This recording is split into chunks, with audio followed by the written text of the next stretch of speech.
আগামীকাল বেলা 11টা থেকে নিজেদের ওয়েবসাইটে তোমরা কিন্তু দেখতে পারবে, বোর্ডের ওয়েবসাইটে গিয়ে নিজেদের রেজাল্ট দেখতে পারবে। এই রকম পরিস্থিতিতে আমি গতকালই একটা ভিডিও এনেছিলাম যে পাশের হার কত হতে পারে, কত ছাত্রছাত্রী ফেল হতে পারে, গ্রেস মার্কস দেওয়া হয়েছে কিনা। যদি ভিডিওটা দেখে না থাকো আমি আই বাটনে লিঙ্ক দিলাম, দেখে আসতে পারো। আজকে আলোচনা করব যে আমি যেটা বলেছি তার থেকেও কিন্তু পাশের হার বাড়তে পারে, যেটা শেষ মুহূর্তে পর্যন্ত শোনা যাচ্ছে যে বেশিরভাগ স্টুডেন্ট ছাত্রছাত্রী কিন্তু এবছর যেহেতু প্রথমবার সেমিস্টার সিস্টেমে পরীক্ষা হয়েছিল, তাই পাশের সম্ভাবনাটা অনেকটাই কিন্তু বেশি। হাতে গোনা ছাত্রছাত্রী মানে 7,10,000 যেহেতু ছাত্রছাত্রী, তার মধ্যে হাতে গোনা বলতে গেলে মোটামুটি কয়েক হাজার ছাত্রছাত্রী ফেল করেছে, কিন্তু সেটাও কিন্তু তাদের নিজস্ব দোষে ফেল করেছে। সমস্ত কারণগুলি ধীরে ধীরে কিন্তু বোর্ডের তরফ থেকে উঠে আসছে, বোর্ডের সূত্র ধরে জানা যাচ্ছে যে কি কারণে যে সকল ছাত্রছাত্রীরা এবছর অকৃতকার্য বা ফেল হয়েছে তাদের লিস্টটাও কিন্তু বোঝা যাচ্ছে। সম্পূর্ণটাই আজকে ভিডিওতে আলোচনা করব, তাই অনুরোধ থাকবে ভিডিওটা সম্পূর্ণ দেখার জন্য। ছোট্ট ভিডিওর মাধ্যমে একটা গুরুত্বপূর্ণ আপডেট তোমাদের জন্য নিয়ে এসেছি। দেখো, এবছর উচ্চ মাধ্যমিক ক্যান্ডিডেট ছিল 7,10,000 সামথিং ছাত্রছাত্রী, যেখানে মেয়ে ছাত্রছাত্রী একটু বেশি ছিল, ছেলে ছাত্রছাত্রী তার থেকে সামান্য কম ছিল। আমি গতকালের ভিডিওতেই বলেছি যে পাস পার্সেন্টেজ কিন্তু 91 থেকে 92 হতে চলেছে।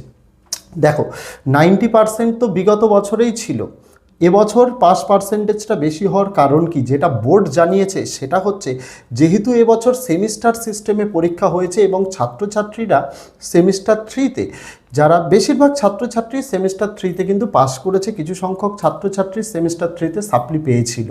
সেমিস্টার 4-এ সেই সংখ্যাটা কিন্তু তার থেকেও কিন্তু বেশি হলেও ওভারঅল যদি ভিত্তিতে দেখা যায় তাহলে কিন্তু পাস পার্সেন্টেজ বেশি। কেন এটাই বলছি, যারা সেমিস্টার 3-তে সাপ্লি পেয়েছিল তারা সাপ্লি পরীক্ষা দিয়ে সেমিস্টার 4 পরীক্ষা দিয়েও তারা কিন্তু অনেক ছাত্রছাত্রী আছে পাস করে বেরিয়ে গেছে। অর্থাৎ আগামীকাল যখন রেজাল্টে দেখবে যে বিষয়টা সেমিস্টার 3-তে সে ফেল করেছিল সাপ্লিতে সেটাতেও পাস করেছে, সেমিস্টার 4-এও পাস করে গেছে। বরং অন্য যে বিষয় রয়েছে সেটাতে যদি তার নম্বর কমও থেকে থাকে, যেহেতু 9.1 আর 9.2 রুল ইমপ্লিমেন্ট হচ্ছে, তাই সেই জায়গায় ছাত্রছাত্রীদের কিন্তু ফেলের সংখ্যাটা অনেকটাই কমে যাচ্ছে। যেটা আমি বলেছি যে কোনো ছাত্র বা ছাত্রী ল্যাঙ্গুয়েজ গ্রুপ, যেটাকে কম্পালসারি সাবজেক্টের গ্রুপ বলা হয়, বাংলা ইংরেজির মতো বিষয়ে যদি কোনো ছাত্র বা ছাত্রী 4-5 নম্বরও কম পেয়ে থাকে 5 নম্বর তোলার জন্য, তাহলে বাকি যে 4টে বিষয় রয়েছে সেই 4টে বিষয়ে যে বিষয়টিতে বেশি নম্বর থাকে সেই বিষয় থেকে তার নম্বরটা ওখানে জুড়ে দেওয়া হয়েছে। তার ফলে ছাত্রছাত্রীদের ফেলের সংখ্যাটা এবছর অনেকটাই কমে গেছে।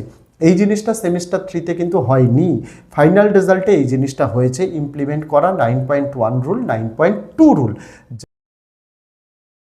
যার জেরে যে সকল ছাত্র বা ছাত্রী ভয় পাচ্ছিল যে আমরা একটা বিষয়ে ফেল করে যেতে পারি, পুরোপুরি তারা নিশ্চিন্ত হয়ে যাও, তারা কোনো বিষয়েই মানে ওই একটা বিষয় ফেলের জন্য তারা কিন্তু ইয়ার লস হচ্ছে না, এটা বোর্ডের তরফ থেকে জানানো হয়েছে। যে সকল ছাত্রছাত্রীরা একটা বিষয় ফেল করা নিয়ে চিন্তা করছিলে তাদের চিন্তার কিন্তু কোনো কারণ নেই, তারা সকলেই পাস করে যাচ্ছে। এই যে সংখ্যাটা, এটা কিন্তু একটা হিউজ নাম্বার অফ স্টুডেন্টস ছিল যাদের একটা আধটা পরীক্ষা খারাপ হয়ে গিয়েছিল এবং তারা সেটার জন্য ভয় পাচ্ছিল। আর এতদিন আমরা জানতাম যে ল্যাঙ্গুয়েজ গ্রুপ বাংলা ইংরেজির মধ্যে কোনো বিষয়ে যদি কেউ ফেল করে তাহলে তাকে পুরোপুরি ফেল করিয়ে দেওয়া হয়। কিন্তু যেহেতু এবছর বোর্ডের তরফ থেকে ফাইনাল রেজাল্টে ওই যেটা বললাম 9.1 রুল কাজে লাগিয়ে ছাত্রছাত্রীদের কি করা হয়েছে, বাকি বাংলা ইংরেজির মধ্যে কোনো সাবজেক্টে যদি ফেল চলে আসে তাহলে বাকি যে বিষয়গুলো রয়েছে সেইখানে যে বিষয়ে তার বেশি নম্বর রয়েছে সেই বিষয় থেকে নম্বরটা কেটে তাকে ওখানে দিয়ে দেওয়া হয়েছে। আর যদি এটাও দেখা যায় যে বাকি বিষয়গুলোতে তার টাই পাস নম্বর আছে, সেই ক্ষেত্রে বোর্ডের তরফ থেকে গ্রেস নম্বর দিয়ে একটি বিষয়ের জন্য গ্রেস নম্বর দিয়ে পাস করিয়ে দেওয়া হয়েছে। একটি বিষয়ের জন্য কোনো ছাত্রছাত্রী আটকাবে না। তার পাশাপাশি বোর্ডের তরফ থেকে এটাও বলা হয়েছে যদি কোনো ছাত্র বা ছাত্রীর একটি বিষয়ের তো ব্যাপার গেল, যদি দুটো বিষয়ে এরকম অসুবিধা হয়, দেখা গেল ল্যাঙ্গুয়েজের বিষয়ে তো একটি ছিল আর বাকি যে 4টে বিষয় রয়েছে তার মধ্যেও একটি বিষয়ে তার সমস্যা হচ্ছে, সেক্ষেত্রেও প্রবলেম হবে না। কেন, এটার পেছনেও কিন্তু বোর্ড যুক্তি দিয়েছে। ধরো আমি ধরলাম একজন ছাত্র বা ছাত্রীর বাংলা ইংরেজি রয়েছে, pol science history education philosophy রয়েছে, ধরলাম সে বাংলায় 7 পেয়েছে 5 নম্বর 12-তে, আর ইংরেজিতে সে পাস করে গেছে, পলিটিক্যাল সায়েন্সে 25 পেয়েছে, হিস্ট্রিতে 22 পেয়েছে, এডুকেশানে 24 পেয়েছে, ফিলোসফিতে আবার সে 8 পেয়েছে। তাহলে তার কি হলো, বাংলা আর ফিলোসফি এই দুটোতে সে কম নম্বর পেয়েছে, বাংলায় 7 পেয়েছে, ফিলোসফিতে 8 পেয়েছে, তার মানে সে দুটো বিষয়ে ফেল করেছে। সেই ক্ষেত্রে কি হবে, ওই যে বাংলায় 7 নম্বর যেটা কম রয়েছে, বাকি যে আমি বললাম পল সায়েন্স, হিস্ট্রি, এডুকেশন, তার মধ্যে দেখা যাচ্ছে পল সায়েন্সে তুমি বেশি নম্বর পেয়েছো 25, তো এই পল সায়েন্সে যে 25 পেয়েছো সেখান থেকে 5 নম্বর মাইনাস করে তোমাকে পল সায়েন্সে 20 করে দেওয়া হবে, আর ওই 5 নম্বরটা বাংলার ক্ষেত্রে দিয়ে দেওয়া হবে, তাহলেই হয়ে গেল তোমার 12।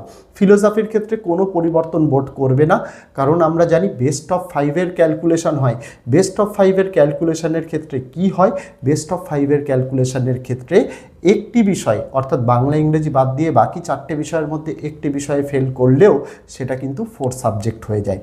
এবার যদি কারোর মনে প্রশ্ন থাকে যে স্যার আমার 4 সাবজেক্ট নয়, বরং আমার পলিটিক্যাল সায়েন্সে আমি ফেল করব আমার মনে হয়, সেই ক্ষেত্রে কী হবে, তো পলিটিক্যাল সায়েন্সটা তোমার 4 সাবজেক্ট হয়ে যাবে, আর 4 সাবজেক্টে যে তোমার ফিলোসফি ছিল সেটা চলে যাবে তোমার মেন সাবজেক্টে। এটা 9.2 রুল। তো বোর্ডের তরফ থেকে জানানো হয়েছে যারা একটি বা দুটি বিষয় নিয়ে চিন্তিত ছিলে তারা কেউ ফেল করছে না। এই চিন্তাটা যেহেতু 9.1 আর 9.2 রুলের দ্বারা মিটিয়ে দেওয়া হয়েছে, তাই এবছর ফেলের সংখ্যাটা অত্যন্ত কম হতে চলেছে, বলতে গেলে নায়ের বরাবর। তাহলে প্রশ্ন হচ্ছে, তাহলে কি কেউ ফেল করেনি? অবশ্যই করেছে ফেল। কারা ফেল করেছে? বোর্ডের তরফ থেকে জানানো হয়েছে যারা অ্যাডমিট কার্ড পেয়েছে, পরীক্ষা কেন্দ্রে পরীক্ষা দিতে যায়নি, বা কয়েকটা পরীক্ষা দিয়েছে কয়েকটা পরীক্ষা দেয়নি, তারা ফেল করে গেছে। আর কারা ফেল করে গেছে? যারা প্রজেক্ট জমা দেয়নি বা প্র্যাকটিক্যাল পরীক্ষা দেয়নি, অ্যাবসেন্ট হয়ে গেছে, তারা ফেল করেছে। আর কারা ফেল করেছে? যারা খাতায় কিছুই লিখে আসেনি, সাদা খাতা বা 1-2 প্রশ্ন উত্তর লিখে এসছে সবকটা বিষয়ই, তারা ফেল করেছে। আর কারা ফেল করেছে? আমি তো দুটো বিষয়ের কথা বললাম, যারা দুটো বিষয়ে ফেল করে যাচ্ছে চিন্তার কারণ নেই, কিন্তু দুটোর বেশি যদি এটা হয়ে যায় 3টি বিষয়, 4টি বিষয়, তারা ফেল করেছে। দুটোর বেশি বিষয়ে ফেল করা মানে বোর্ডের তরফ থেকেও তোমাকে কিন্তু আর সুযোগ দেওয়া হয় না, কারণ দুটোর বেশি বিষয় মানে 3টে বিষয়। তাহলে 6টা বিষয়ের মধ্যে কেউ যদি 3টে বিষয়ই 5 নম্বর তুলতে না পারে, তার মানে তাকে প্রকৃতপক্ষেই অকৃতকার্য ধরে নেওয়া হয় এবং তাকে আরও একটা বছর তাকে ওয়েট করানো হয় এবং প্রিপারেশন নিয়ে পরীক্ষা দেওয়ানোর প্র্যাকটিস করানো হয়। এই জিনিসগুলি বোর্ডের তরফ থেকে কিন্তু বলা হয়েছে যে 5 নম্বর উঠে যাবে 9.1 আর 9.2 রুল দিয়ে। যদি সেখানেও যদি 5 নম্বর কোনো ছাত্র বা ছাত্রী একটি বা দুটি বিষয়ে উঠছে না, সেখানেও তাকে গ্রেস দেওয়া হয়েছে, তাহলে আর চিন্তাটা কোথায়? 5% এবছর আমাদের উচ্চ মাধ্যমিক পরীক্ষার্থীদের রেকর্ড হতে চলেছে। রেকর্ড মানে পশ্চিমবঙ্গ WBC HSC বোর্ডের আন্ডারে এত পার্সেন্টেজ পাস এর আগে কখনোই হয়নি।